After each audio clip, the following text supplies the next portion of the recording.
The Maroon Societies of Jamaica. Imagine being taken from your home across the ocean and forced to work on plantations in a foreign land. This was the reality for countless Africans brought to Jamaica during the transatlantic slave trade. But not all accepted this fate.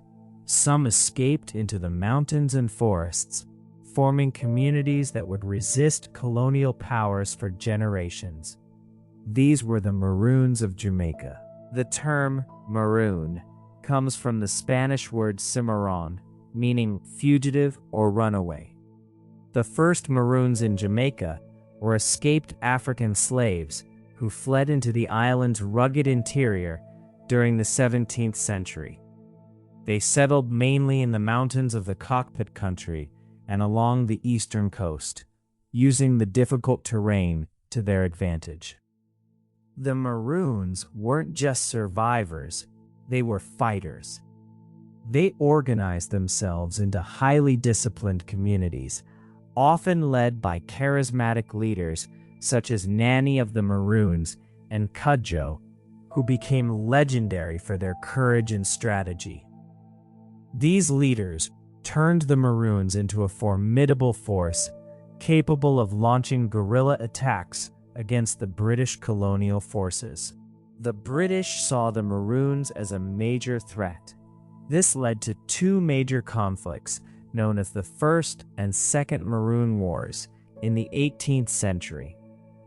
Using knowledge of the terrain, ambush tactics, and intelligence networks, the Maroons were able to resist the British military for years. In 1739, a peace treaty was signed with the British. This treaty recognized Maroon autonomy in certain areas and granted them land. In return, the Maroons agreed to stop harboring runaway slaves and to help suppress future uprisings. While controversial, this treaty marked one of the few instances in colonial history where enslaved Africans secured official recognition of their freedom and territory. The Maroons weren't just warriors, they were preservers of African traditions. Their language, known as Cromanti, music, storytelling, and spiritual practices, kept African culture alive in Jamaica.